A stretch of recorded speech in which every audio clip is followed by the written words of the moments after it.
Proses 2 langkah untuk mengubah identitas. Identitas Anda berasal dari kebiasaan Anda. Anda tidak dilahirkan dengan keyakinan bawaan. Setiap keyakinan, termasuk tentang diri sendiri, dipelajari dan dikondisikan melalui pengalaman. Lebih tepatnya, kebiasaan Anda tergantung pada bagaimana Anda mewujudkan identitas Anda. Ketika merapikan tempat tidur setiap hari, Anda mewujudkan identitas orang yang terorganisasi. Ketika menulis setiap hari, Anda mewujudkan identitas orang yang kreatif. Ketika berolahraga setiap hari, Anda mewujudkan identitas orang yang atletis. Makin sering Anda mengulang sesuatu perilaku, makin sering Anda memperkuat identitas yang terkait dengan perilaku itu. Dalam kenyataan, kata identitas awalnya diturunkan dari kata Latin essentitas yang berarti ada, dan identidem yang berarti berulang.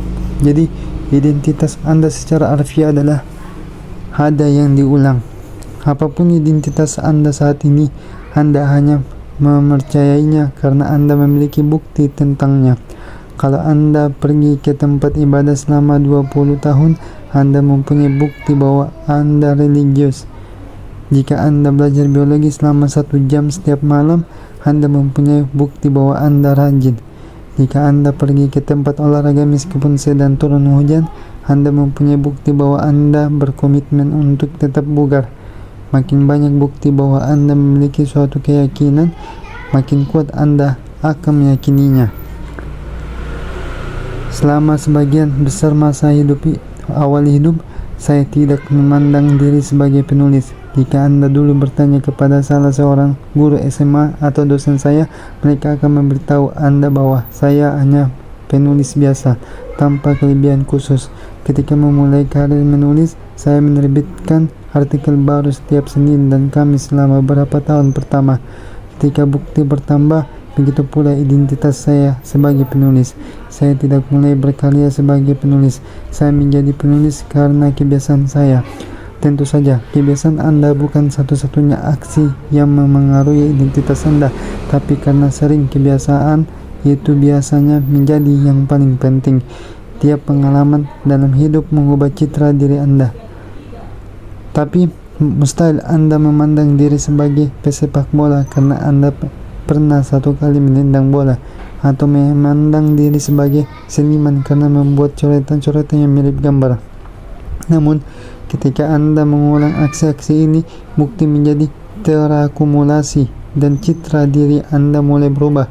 Pengaruh pengalaman yang hanya satu kali cenderung memudar sejalan dengan waktu, sementara pengaruh kebiasaan semakin kuat, yang berarti kebiasaan berperan paling banyak sebagai bukti yang membentuk identitas.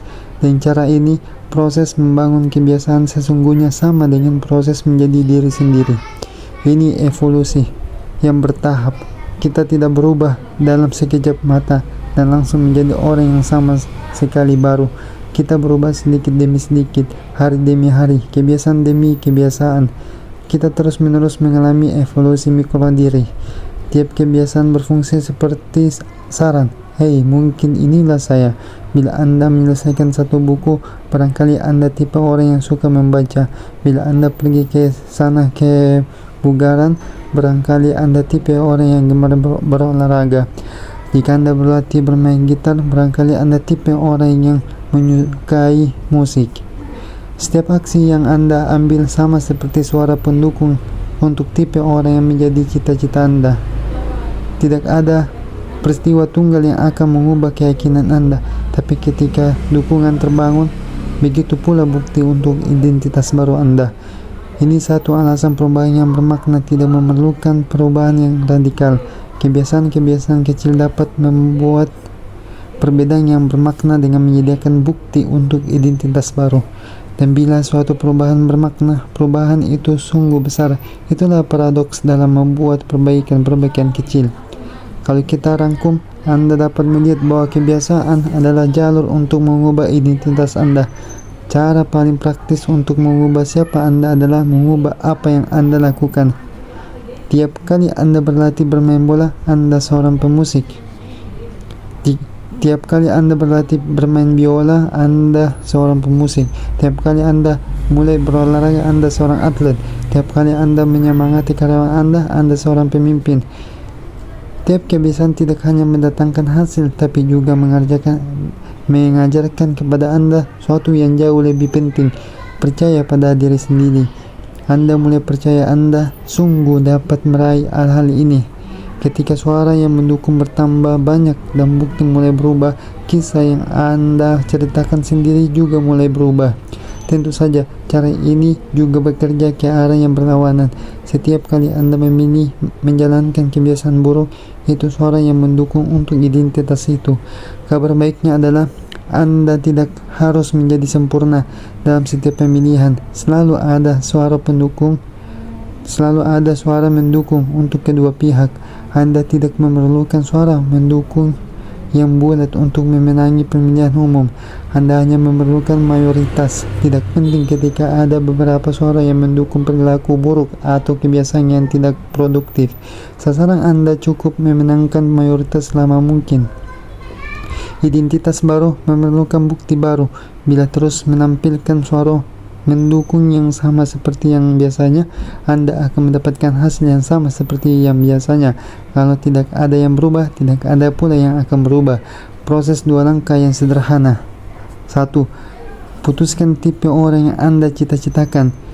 2. Buktikan pada diri sendiri dengan kemenangan-kemenangan kecil. Pertama, putuskan tipe orang yang seperti apa yang Anda cita-citakan. Ini ada di tingkat manapun, sebagai individu, sebagai tim, sebagai komunitas, sebagai bangsa. Apa yang ingin Anda bela? Apa prinsip-prinsip Anda dan nilai-nilai Anda? Ingin menjadi orang seperti apakah Anda? Ini pertanyaan-pertanyaan besar, dan banyak orang tidak yakin harus mulai dari mana, tapi mereka sungguh tahu hasil macam apa yang mereka inginkan. Mendapatkan perut dan dada suspek, atau kurang mudah cemas, atau melipat gandakan pendapatan. Itu bagus. Mulai saja di situ dan runut ke belakang dari hasil-hasil yang Anda inginkan ke tipe orang yang Anda inginkan. Untuk mendapatkan hasil-hasil tersebut, tanyakan pada diri sendiri, siapa tipe orang yang dapat memberikan hasil saya inginkan? Siapa tipe orang yang mampu menurunkan bobot 20 kg? Siapa tipe orang yang berhasil menguasai bahasa baru? Siapa tipe orang yang berhasil menjalankan usaha rintisan yang sukses? Sebagai contoh, siapa tipe orang yang berhasil menulis buku? Mungkin dia sosok yang konsisten dan dapat diandalkan. Sekarang fokus Anda beralih dari menulis buku berbasis hasil menjadi tipe orang yang konsisten dan andal berbasis identitas. Proses ini dapat mengantar keyakinan-keyakinan seperti: aku tipe guru yang membela kepentingan murid. Aku tipe dokter yang menyediakan waktu dan empati yang dibutuhkan pasien. Aku tipe manajer yang memajukan bawahan. Begitu berhasil memegang tipe orang yang ingin Anda capai, Anda bisa mulai mengambil langkah-langkah kecil untuk memperkuat identitas yang dikehendaki. Saya punya teman yang berhasil menurunkan berat lebih dari 50 kg dengan bertanya pada diri sendiri, apa yang Anda lakukan? Apa yang akan dilakukan oleh orang yang sehat? Sepanjang hari ia menggunakan pertanyaan ini sebagai panduan. Apa yang akan dilakukan oleh orang sehat? Berjalan atau naik taksi? Apa yang akan dipesan oleh orang sehat? Burrito atau salad? Teman saya membayangkan bahwa seandainya ia berperilaku seperti orang sehat dalam jangka waktu yang cukup lama, akhirnya ia akan menjadi orang itu. Ia benar. Konsep kebiasaan berbasis identitas merupakan pengantar pertama kita ke tema pokok lain dalam buku ini, lingkaran umpan balik feedback loop. Kebiasaan Anda membentuk identitas Anda, dan identitas Anda membentuk kebiasaan-kebiasaan Anda. Kita berada di jalan 2 arah. Pembentukan semua kebiasaan adalah lingkaran umpan balik, konsep yang akan kita gali lebih dalam di bab mendatang. Tapi yang penting adalah membiarkan nilai-nilai, prinsip-prinsip dan identitas Anda menggerakkan lingkaran itu, bukan hasil-hasil Anda. Yang harus selalu difokuskan adalah menjadi tipe orang, bukan hasilnya sendiri.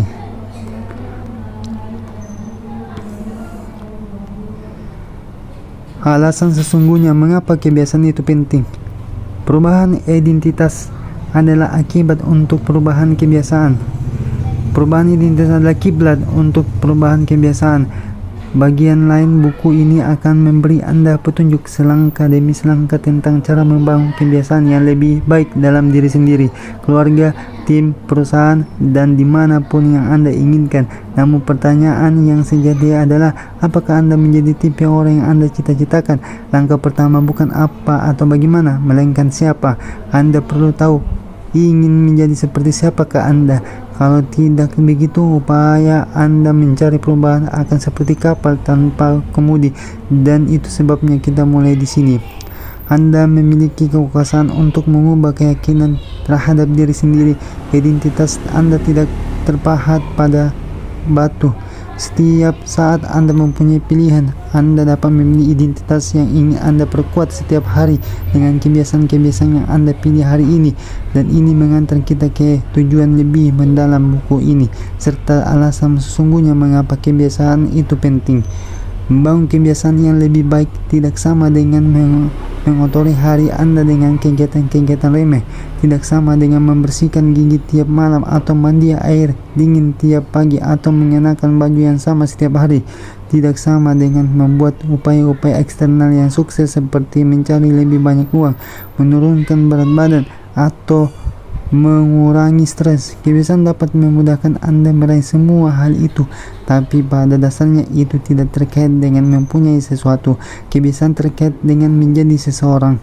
Akhirnya kebiasaan Anda penting karena memudahkan Anda menjadi tipe orang yang Anda inginkan. Kebiasaan menjadi saluran yang memungkinkan Anda mengembangkan keyakinan terdalam tentang diri sendiri. Secara harfiah, Anda menjadi kebiasaan Anda. Ringkasan bab, ada 3 tingkat perubahan: perubahan hasil, perubahan proses, dan perubahan identitas. Cara paling efektif untuk mengubah kebiasaan Anda adalah berfokus bukan pada apa yang ingin Anda capai, melainkan tipe orang yang Anda inginkan. Identitas Anda muncul dari kebiasaan-kebiasaan Anda. Setiap aksi sama seperti suara dukungan untuk tipe orang yang Anda inginkan. Menjadi versi terbaik diri Anda menuntut Anda terus-menerus mengedit keyakinan-keyakinan Anda dan meningkatkan serta memperluas identitas Anda. Alasan utama kebiasaan itu penting bukan karena memberi Anda hasil-hasil lebih baik, meskipun bisa, tetapi karena kebiasaan dapat mengubah keyakinan tentang diri sendiri.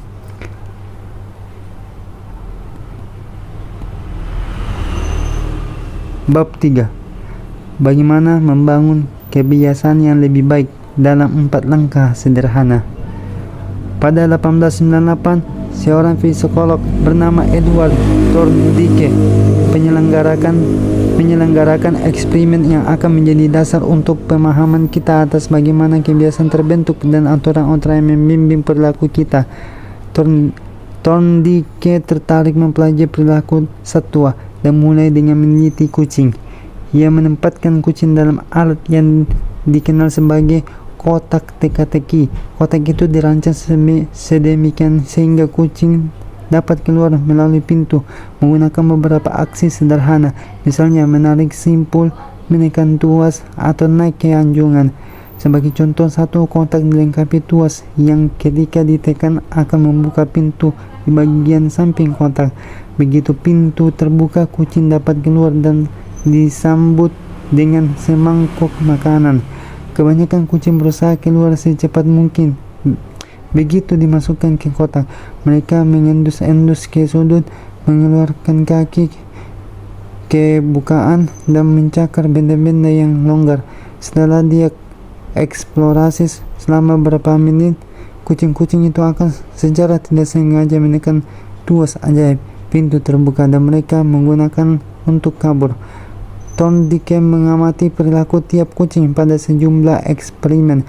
Awalnya satwa-satwa itu berkeliling kotak secara acak, namun segera setelah menekan tuas dan pintu terbuka, proses belajar dimulai. Secara bertahap, tiap kucing belajar mengaitkan aksi menekan tuas dengan imbalan dapat keluar dan dari kotak dan disambut dengan makanan.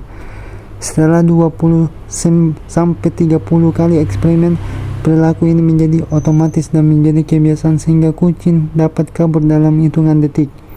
Sebagai contoh, catatan Thorndike berbunyi, kucing 12 memerlukan waktu sebanyak berikut untuk berhasil: 160 detik, 30 detik, 90 detik, 60, 15, 28, 30, 22, 11, 15, 20, 12, 10, 24, 10, 8, 8, 5, 10, 8, 6, 6, 7.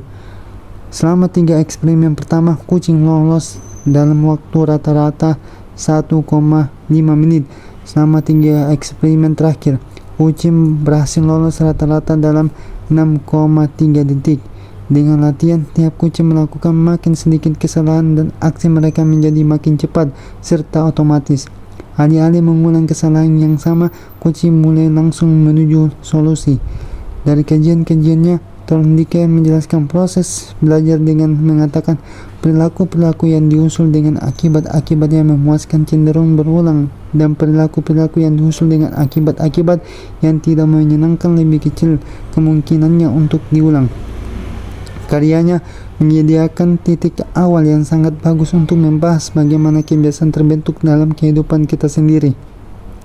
Karyanya juga menyediakan jawaban bagi beberapa pertanyaan mendasar seperti apa yang disebut kebiasaan dan mengapa otak repot-repot membangun semua ini.